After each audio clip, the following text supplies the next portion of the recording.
Olá! Saudações, meu caro amigo, seja muito bem-vindo! Sou o professor Evandro Mose, estou passando aqui para ter um bate-papo muito legal com você, você que vai prestar aí o concurso da Polícia Rodoviária Federal. Hoje nós vamos revisar a matéria de ética no serviço público, para você poder ter aí mais alguns pontinhos em prova.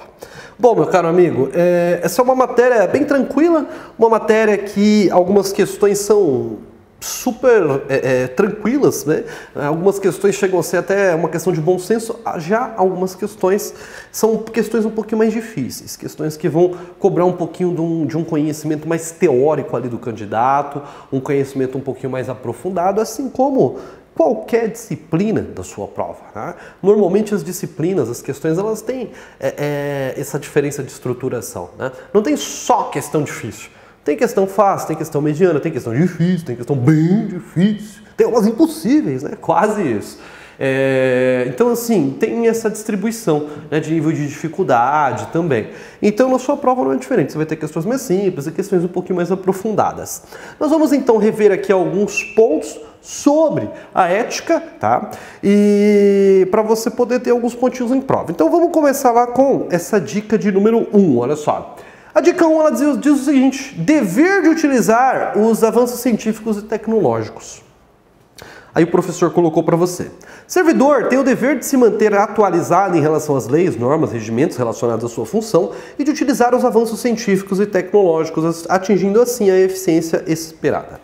Meu caro amigo, o servidor ele tem o dever de se manter atualizado em relação às leis, em relação às normas, regimentos que vão ter relação com a sua atividade. Então, se saiu uma portaria que vai impactar na sua atividade, ele tem que saber. Se uma lei modificou algo na sua função, na sua atividade, ele tem que saber. Então, ele tem que se manter atualizado em relação a isso. Além disso, o servidor ele também tem que utilizar os avanços científicos, os avanços tecnológicos no exercício da sua atividade. Então, se ele pode utilizar um sistema computadorizado na biblioteca do órgão, ele vai utilizar o sistema computadorizado. Se ele pode, como eu disse, porque na administração as coisas são um pouquinho mais burocratizadas, né? Não é tão simples assim, sem implantar novas coisas, mas é possível, claro que é possível. Então, imagina um servidor que tem um sistema e não usa, prefere usar lá a sua planilha de papel em vez de usar o computador. Aí não, né, meu amigo? Porque já tem o sistema que você não vai usar. Você tem que usar os avanços científicos e tecnológicos no exercício da função. Compreende? Então, veja que a questão fala exatamente sobre isso. Vamos ver aqui a assertiva da questão. A assertiva dizia o seguinte: julgue o item que segue relativo à ética no serviço público. Ocorrerá desvio ético na conduta de servidor público que se recuse a utilizar um eficiente sistema de gestão de almoxarifado, sob a alegação de maior confiabilidade do seu controle manual de entrada e saída de materiais. Então, olha só, você tem lá um sistema que é já sabido que é um sistema eficiente, e o servidor prefere utilizar lá a sua planilha manual em vez do sistema computadorizado, por exemplo, né?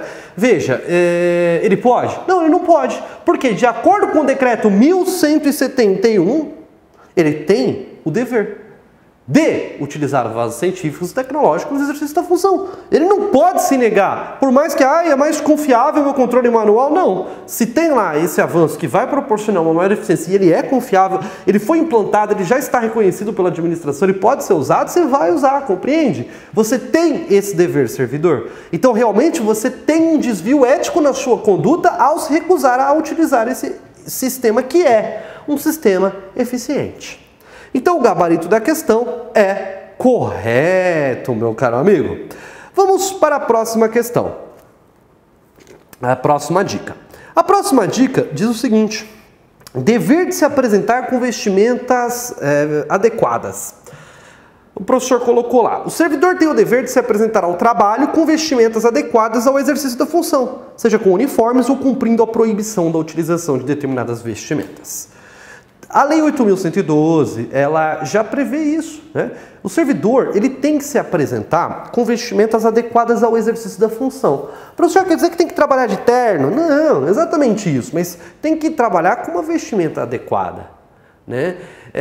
Então, compreenda isso, meu caro amigo, compreenda isso. A boa parte dos cargos aí você vai ter uniformes, né? PRF, por exemplo, você tem lá alguns uniformes. Até porque para você trabalhar na questão da fiscalização do trânsito, o próprio CTB exige que você esteja com sinais característicos de que é um fiscal do trânsito, vamos dizer assim, né? Então, veja, nessa hipótese, se tem uniforme, você vai usar o uniforme. Só que uma boa parte dos órgãos também não tem uniformes. Só que aí você vai ter uma regulação quanto a isso, né? Não utilizar bonés, não utilizar shorts. Então não é um ilícito quando uma autoridade que é competente para isso proíbe o uso de determinadas roupas. Ah, não pode entrar de shorts e bermuda, né? O servidor não pode vir trabalhar de shorts e bermuda. Então ele comete um desvio ético? Não. Não, se ele tem competência para isso, não. Por quê? Porque a Lei 8.112 permite que isso seja feito. Ela diz que o servidor tem que se apresentar com vestimentos adequados. Mas o que vence essas vestimentas adequadas aí já é um outro ponto, né? Ele tem o dever de se apresentar com essas vestimentas adequadas, compreende? Então, meu caro amigo, o servidor não pode ir lá e trabalhar com a roupa que ele bem entender, né? Tem que respeitar determinados limites. O que a questão dizia? Olha só, julgue o item que se segue relativo à ética no serviço público. Se uma autoridade administrativa proibir o uso de bermudas ou shorts nas dependências de determinada repartição pública e essa vedação causar indignação entre seus subordinados, constatar-se-ão nessa hipótese indícios de desvio ético na conduta do gestor. Errado. Porque ele pode sim proibir o uso de shorts e bermudas, por exemplo. Porque a lei já permite que determina como um dever que o servidor se apresente com roupas adequadas. Entende? Então, o que ele fez aqui foi regulamentar, que ele nem trouxe, não falou se tinha base em portaria ou não, enfim, a gente não vai esquentar a cabeça com isso.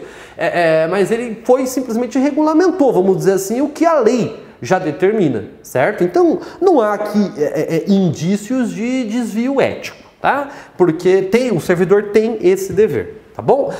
Legal? Então, quando a gente fala de ética no serviço público, a ideia aqui é a gente pensar de maneira orgânica. Decreto 1171, Lei 8.112, Aristóteles vai trazer muitos conceitos importantes também aqui para a ética. Bom, vamos para a próxima questão. Vamos lá. A próxima dica. A próxima dica, ela fala sobre a supremacia do interesse público. E aí o professor escreveu lá para você. O servidor deve abster-se de exercer função cuja finalidade seja estranha ao interesse público, mesmo que não contrarie leis e normas. O interesse público é o interesse da coletividade, é o interesse de todos. O interesse público deve prevalecer sobre o interesse particular. O interesse público deve prevalecer sobre o interesse da administração. Então, veja que quando o servidor se deparar com dois caminhos e ele tiver que optar por um ou por outro, ele vai escolher o caminho que se coadune mais, que esteja mais próximo do que o interesse público deseja. Então veja que o interesse público é que é supremo, é o interesse da coletividade, é o interesse da sociedade como um todo. Então veja que sobre a questão, o que a questão falava? Vamos ver. No que se refere à ética no serviço público, julgo o próximo item, com base no decreto 1171 de 94, Código de Ética Profissional do Servidor Público. Constitui dever fundamental do servidor público abster-se de exercer sua função com finalidade estranha ao interesse público, mesmo que observadas as formalidades legais.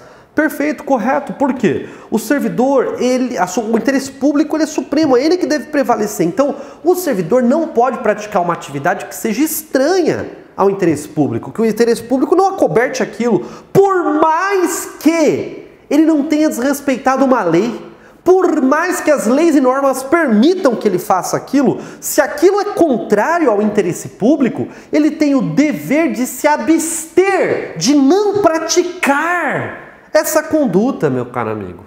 Então isso realmente é um dever previsto lá na seção 2, no inciso 14, a linha U do decreto 1171. É exatamente o que está escrito lá, olha só. É dever do servidor abster-se de forma absoluta de exercer sua função, poder ou autoridade com finalidade estranha ao interesse público, mesmo que observando formalidades legais e não cometendo qualquer violação expressa à lei. Então, é isso que o professor falou. Ele não pode, por mais que a lei ou a norma permita que ele faça aquilo, se é contrário ao interesse público, ele não pode praticar, não deve praticar. Legal? Vamos para a próxima dica, professor. Vamos lá. A próxima dica, dica 4, diz o seguinte: dever de comunicar irregularidades e ilícitos. E aí eu expliquei o seguinte para você. O servidor não pode ser conivente com erro ou infração ao código de ética. Ele tem o dever de representar diante de ilícitos que averiguar. O servidor, ele tem que obedecer ordens? Sim, ele tem o dever de recorrência da hierarquia, ele tem o dever de obedecer ordens. Só que for uma ordem ilegal, ele tem o dever de representar. Então, além de não cumprir com aquela ordem, ele tem o dever de representar a autoridade que lhe deu aquela ordem. O servidor, ele tem o dever de representar contra ilícitos. Então, se ele identifica um ilícito sendo cometido no exercício da função, ele tem o dever de levar ao conhecimento da autoridade competente, a fim de que seja averiguado e seja feitas as devidas responsabilizações. Mais do que ilícitos, o servidor, ele tem o dever de comunicar irregularidades que ele tiver conhecimento no exercício do cargo. E aqui irregularidades não são ilícitos, é mais do que isso, meu amigo. São irregularidades que às vezes não chegam bem a configurar um ilícito, mas que não deixa de ser irregular. Uma lâmpada queimada, um fio que está exposto, né? Um botão que não está funcionando, por exemplo, ele tem o dever de comunicar essas irregularidades para que a administração pública ela possa fazer a correção disso que está errado. Então, vamos ver o que a questão falava. Olha só, vamos lá. Voltando para a questão dizia o seguinte: no que se refere à ética no serviço público, julgue o item seguinte à luz do disposto no decreto 1171 de 94. Uma das regras deontológicas que regem a conduta dos servidores públicos federais é o espírito de solidariedade, conforme o qual se espera que o servidor seja complacente em caso de erro ou infração, pois a superação de falhas representa uma oportunidade para o engrandecimento profissional dos servidores públicos. O gabarito é errado. Por quê? Muito embora o servidor tenha o dever de solidariedade, inclusive, meu amigo, lá nas regras deontológicas, esse dever de solidariedade ele aparece implícito no inciso 13, mas não de forma expressa, mas expressa mesmo, ele vai aparecer lá nas vedações, quando ele trata exatamente sobre isso. Diz que o servidor não pode ser conivente com erro ou infração ao código de ética, que ele tem o dever de representar, comunicar a autoridade competente a fim de que seja sanado esse erro, sanado esse ilícito, sanado essa irregularidade. Então, veja, meu amigo, que a depender de como isso acontecer, às vezes pode até configurar crime, a questão da condescendência criminosa definida lá no Código Penal. Então, veja que é errado o que a assertiva disse. Por quê? Porque o dever de solidariedade não permite que o servidor seja conivente com erro ou infração. Ele tem o dever de comunicar erros e infrações. Tem o dever de ser solidário? Tem. Mas o dever de ser solidário não pode ser visto de maneira absoluta a tal modo de encobertar ilícitos e irregularidades. Compreende? Aqui você tem que fazer uma interpretação sistêmica, mas uma questão tranquila. Mas você interpretar o que ele está dizendo, né? Vamos lá para a próxima dica, então. A próxima dica é sobre alguns princípios básicos da administração que pode cair aqui em ética, inclusive caiu, né? Eu trouxe aqui uma questão para você, que fala sobre a legalidade e sobre a publicidade, que são princípios expressos no próprio decreto 1171.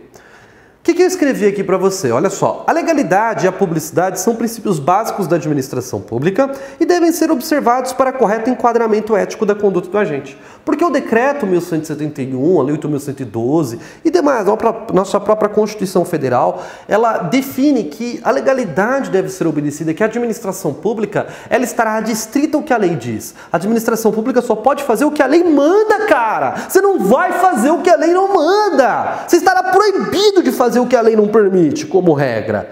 Então, a administração só vai fazer o que está na lei. E a publicidade significa prestar as contas devidas. Já que a administração fala em nome de todos, então tá aqui as contas para vocês analisarem. A publicidade permite que isso aconteça. Então, quando nós falamos em transparência, a accountability, esse tipo de coisa, está relacionado ao princípio da publicidade, que está relacionado ao controle popular sobre a ação governamental. E quando nós falamos de legalidade, nós estamos falando também, de certa maneira, de transparência, de previsão de procedimentos, né? de controle, né? De saber até onde a administração pode ou não ir, porque está na lei o que ela pode ou não fazer, existe uma previsibilidade de procedimento, eu sei antes o que eu tenho que fazer, como eu tenho que ir, como a administração tem que tratar aquilo, compreende? Vamos ver o que a questão diz. A respeito da ética, da moral, de valores e democracia, julgue o item a seguir. Além de demandar a obediência a valores e normas de conduta, a solução dos problemas éticos na administração pública requer um padrão transparente e previsível de procedimentos. Agora eu vou ler em outras palavras o que a questão diz. A administração pública, ela tem que observar valores e normas de conduta. Então, para ser considerada uma ação ética da administração, ela tem que agir com base na ética. E a ética leva em consideração o princípio da legalidade e o princípio da publicidade. Certo ou errado? Certo. É isso que eu expliquei para você. Aqui, quando ele fala padrão transparente, ele está querendo fazer uma menção à publicidade. Aqui, quando ele fala em previsão de procedimentos, estamos falando do princípio da legalidade. A administração só poderá fazer o que está em lei, então eu tenho uma previsão de procedimento porque está na lei o procedimento. Eu sei antes, compreende? Então, o gabarito é correto. Vamos para a próxima dica. A próxima dica é sobre o pretorianismo. E aí eu escrevi lá para você que o pretorianismo nos remete a um regime autoritário no qual a vontade de poucos prevalece sobre a vontade de muitos. Pretorianismo foi uma expressão utilizada por um autor aí algumas décadas atrás, que significa uma característica de regimes autoritários. Uma característica de regimes no qual poucos impõem, seja pela sua força ou seja pela sua influência política, impõem a sua vontade sobre muitos. Então poucos têm a sua vontade respeitada e muitos têm a sua vontade desrespeitada porque esses poucos querem assim. Então veja que no pretorianismo prevalece a vontade dos pretores, prevalece a vontade desses poucos, de quem detém o poder, seja político, seja bélico, armamentista. Então veja que um sistema pretoriano, ele é um sistema que prejudica a democracia, que prejudica a cidadania. Porque democracia é o governo do povo para o povo, segundo Aristóteles. E quando eu digo que o governo será para João ou para Alfredo e não para o povo, isso não é democracia. Isso é uma autocracia, vamos dizer assim.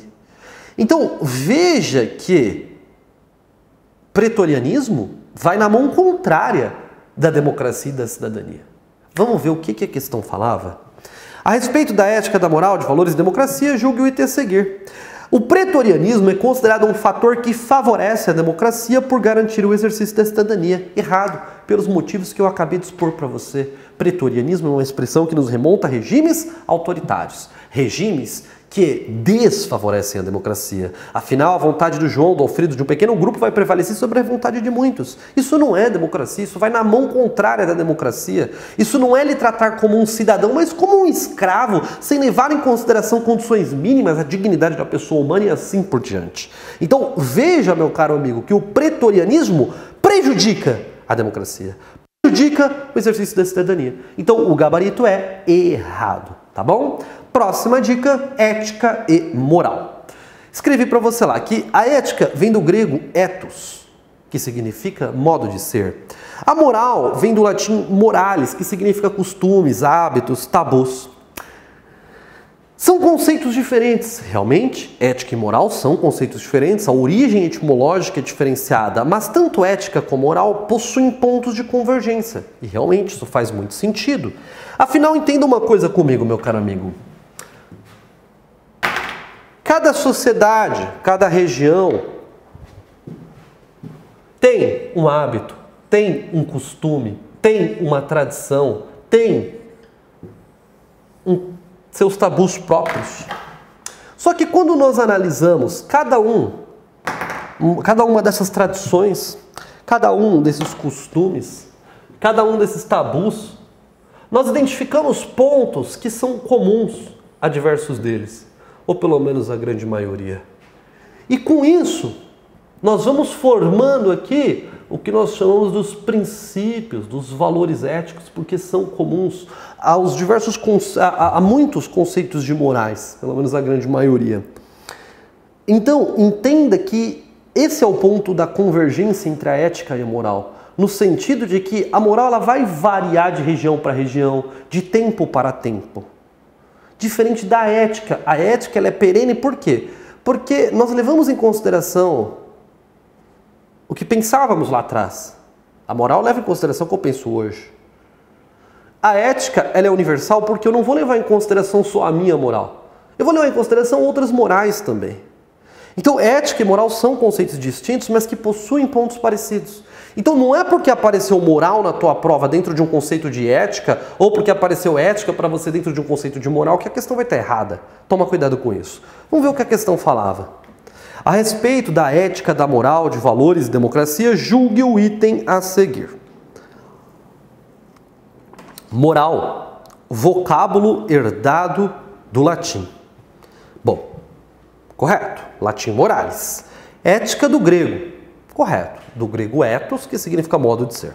Identificam conceitos que exprimem um conjunto de regras de conduta que espero que sejam adotadas. Realmente, tanto a ética quanto a moral exprimem um conjunto de regras de conduta que eu espero que sejam adotadas. A diferença é que aqui na moral, essa regra de conduta é para essa sociedade, para esse tempo. Assim como essa regra de conduta é para essa sociedade esse tempo, assim como essa regra de conduta é para essa sociedade esse tempo, só que a diferença é que a ética vai ser uma regra de conduta para diversas sociedades dentro dos diversos tempos. Compreendeu? Então é o ponto de convergência, você tem que interpretar o que a questão está falando. Aqui ele está cobrando exatamente esse ponto, aonde a ética e a moral elas vão se assemelhar. Elas vão tratar aí de temas parecidos, vamos dizer assim, né? Então, esse é o ponto que ética e moral se assemelham. E foi o que foi perguntado pela questão. Então o gabarito é correto. Perfeito? Tá vendo que você tem que interpretar o que a questão diz. A próxima questão ela vai falar sobre comissões de ética. E a próxima dica. E a dica que eu trouxe para você é a seguinte.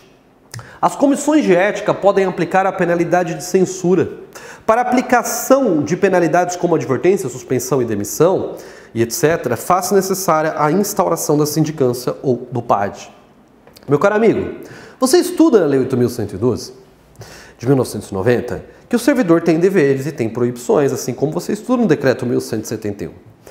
Veja que quando ele descumpre com um dever ou com uma proibição, nós temos que penalizá-lo por isso. Só que para nós aplicarmos penalidades ao servidor, nós temos que observar um determinado procedimento.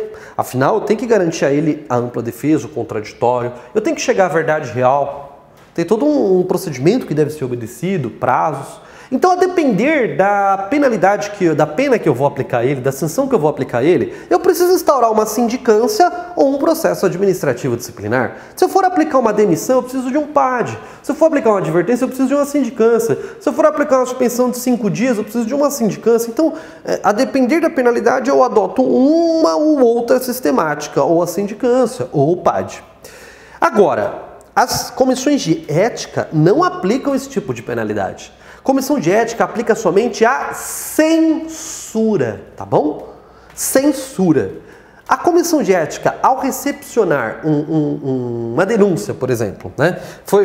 Chegou um ofício lá para a comissão para que ela averiguasse um determinado ponto, uma transgressão ética cometida por um servidor. E ao investigar a comissão, ela chega à conclusão que o servidor praticou também um ilícito que configuraria a aplicação de uma penalidade que precisaria de uma sindicância ou de um PAD. Aí, nessa hipótese, não é a comissão que aplica a penalidade. A comissão pode aplicar censura. Se ela entender cabível a aplicação de outra penalidade que depende da sindicância ou do PAD, ela vai recomendar, ela vai oficiar a autoridade competente a fim de que a autoridade competente instaure a sindicância, instaure o PAD para que aí sim nós possamos aplicar a devida penalidade a esse infrator.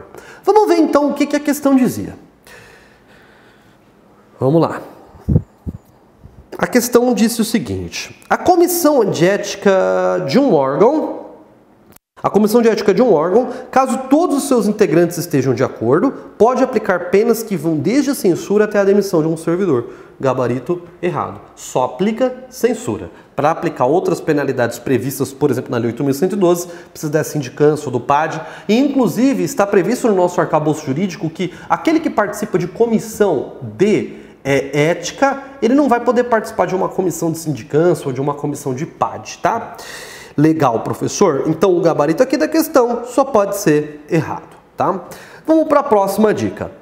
A próxima dica é sobre comissão de ética, um assunto importante. A dica que eu dei aqui para você é a seguinte: tanto os órgãos da administração direta, como também as entidades da administração indireta deverão possuir uma comissão de ética. Então lembra, tanto a administração direta como a administração indireta precisa ter uma comissão de ética. E nós vamos até mais além do que isso. Todo órgão ou entidade que exercer atribuição delegada pelo poder público tem que criar uma comissão de ética. Então veja, administração direta, administração indireta, órgão ou entidade que exerce atribuição delegada pelo poder público tem que criar uma comissão de ética lá. Então, se a gente for para a questão dizia que comissão de ética é obrigatória para os órgãos da administração direta, mas é facultativa para órgãos da administração indireta. Gabarito errado.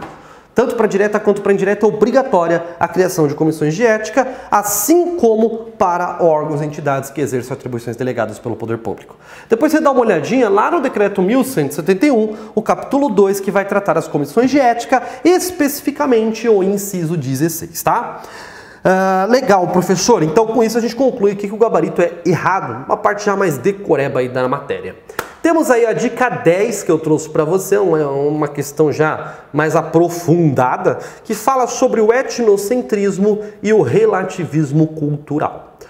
Bom, eu coloquei aqui para você na dica. Etnocentrismo é um conceito antropológico de estudo na qual minha cultura deve prevalecer, pois possui valores culturais absolutos. Opõe-se ao relativismo cultural, que são valores relativos. Então veja, etnocentrismo é o contrário do relativismo cultural. No etnocentrismo, a minha cultura é a que importa, não importa as outras culturas. Já no relativismo cultural, eu entendo que as culturas são relativas. Eu vou analisar a minha cultura, mas eu vou tomar cuidado em entender a sua cultura também. Eu vou entender que existem outras culturas e que não existe uma importância, mas que existe uma necessidade de coadunação dessas diversas culturas, compreende? Então, o etnocentrismo ele se opõe ao relativismo cultural.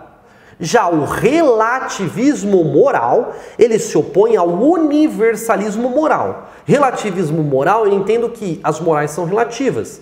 Cada sociedade, cada período de tempo tem ali uma determinada moral. Já no universalismo moral, é um método aqui de estudo na qual eu vou levar em consideração somente uma moral. Somente os meus valores morais é que devem ser levados em consideração nesse estudo. Eu vou ignorar os outros valores morais. Então, para a construção de valores éticos, por exemplo, é muito interessante você utilizar o relativismo moral. Agora, se você estiver estudando conceitos morais, realmente é interessante você utilizar o relativismo moral. Né? Então, agora, se você for estudar conceitos éticos, o universalismo moral, por exemplo, então, a depender do resultado que você quer chegar, é interessante você estudar de uma maneira ou de outra. Então, esses conceitos antropológicos, eles são importantes e costumam cair em prova. Então, lembra, etnocentrismo, a minha cultura é o que importa. Relativismo cultural, contrário do etnocentrismo. Outras culturas também importam. Relativismo moral. Todas as culturas importam. Contrário do universalismo moral. Só a minha moral é que importa. Compreende? Vamos ver o que a questão falava. Acerca da ética e da moral e das disposições do Código de Ética dos Servidores da Justiça Militar da União, julgue o item seguinte. O relativismo moral opõe-se ao etnocentrismo? Errado, porque o relativismo moral se opõe ao universalismo moral, tá? Então já está errado. Aí ele diz, na medida que reconhece que a pluralidade e a heterogeneidade das culturas influenciam as regras morais de cada grupo social. Já está errado, porque ele já fez esse ponto de comparação de maneira errada. Compreende? Vamos para a próxima questão aqui para a gente encerrar a nossa revisão, a próxima dica, que é sobre ética e Aristóteles. A dica diz o seguinte: para Aristóteles é necessário identificarmos nos seres humanos as ações e paixões que sejam voluntárias. Deste modo, será possível analisar se a conduta foi ou não acobertada pelos preceitos éticos. Segundo Aristóteles, é preciso identificar entre as ações e paixões as que sejam voluntárias, ou seja, aquelas que dependem da vontade a fim de se reconhecer o seu aspecto ético. Realmente, para Aristóteles, existiam ações que a pessoa ela tomava, mas porque ela era obrigada, ela não tinha opção. Tá? Vamos lá, vamos entender que uma coisa é a ação racional, outra coisa é a ação irracional. Uma coisa é uma ação que a pessoa faz sabendo que tomou ela. Outra coisa é uma ação que a pessoa tem sem saber que tomou ela. Eu vou te dar um exemplo. Vamos entender uma coisa. Vamos entender que eu estou dentro de um quarto, né? Sei lá, de um prédio, uma casa, e eu quero sair para a rua. Só que essa porta é muito pesada, né? Não é por minha culpa, é o lugar onde eu trabalho, sei lá, por exemplo. E aí o que acontece? Essa porta é muito pesada, tem que fazer força para abrir ela, todo dia para sair. Aí o que acontece? Eu um belo dia saí e bati a porta e uma pessoa que estava passando ali na rua, ela caiu, bateu a cabeça e morreu.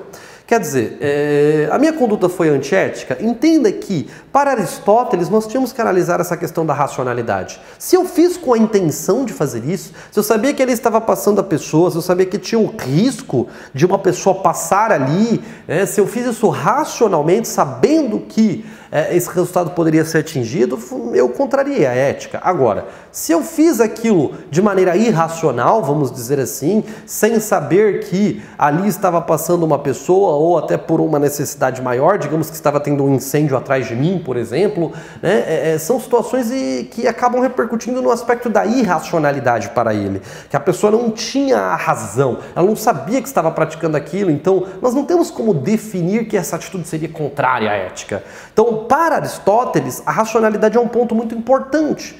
Para Aristóteles, para definir se a atitude foi contrária à ética, nós precisamos saber se aquela conduta foi racional ou não. Então, para Aristóteles, o servidor deve agir com base na racionalidade. Ele deve agir com base na racionalidade. Compreende? Então, voltando aqui para o que a questão dizia, ela dizia que, segundo Aristóteles, a gente precisa identificar as ações e paixões que sejam voluntárias, racionais. Realmente, aquilo que é voluntário, para eu dizer se é ético ou se não é ético, eu preciso saber o que é voluntário e o que é involuntário.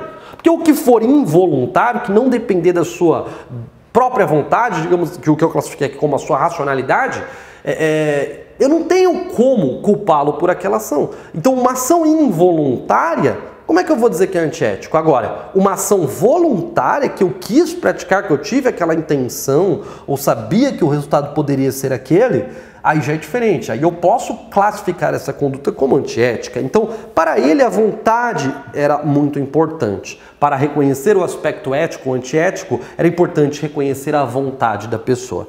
Então, realmente, o gabarito está correto, meu caro amigo. A ideia aqui foi trazer para você os principais pontos sobre ética, tá?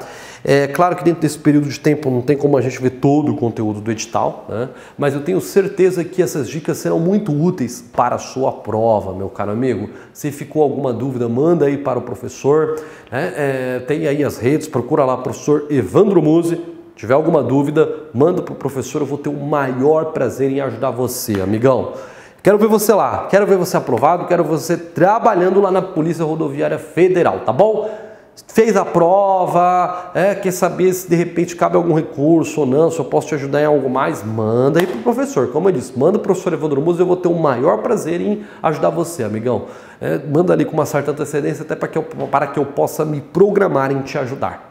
Por enquanto, eu quero desejar a você, meu caro amigo, que você tenha aí um bom descanso, para que você tenha a energia necessária para fazer uma boa prova amanhã. O que você não aprendeu até agora é difícil você aprender em poucas horas, mas é claro que algumas horas ainda vale a pena você estudar, né, enquanto você ainda estiver com a cabeça tranquila, mas tem que se lembrar de se programar para fazer sua prova, né, com a antecedência necessária, com o tempo necessário de deslocamento, levando tudo que você tem que levar para fazer uma prova sem dor de cabeça, sem pressão, sem se sentir mal, uma prova que você chega lá bem, chega no horário, chega tranquilo, tem tempo de ir no banheiro, tem tempo de pegar água. Pensa em tudo isso, por qual matéria você vai começar, por qual matéria você vai terminar, o tempo que você vai no banheiro, o tempo que você vai parar um pouquinho para dar uma respirada, o tempo que você vai tomar uma água ou comer alguma coisa, enfim. É importante você se programar, tá bom? E lembra de uma coisa, meu caro amigo, você vai fazer a prova no domingo, segunda é dia de estar estudando. O concurso é longo e tem várias fases.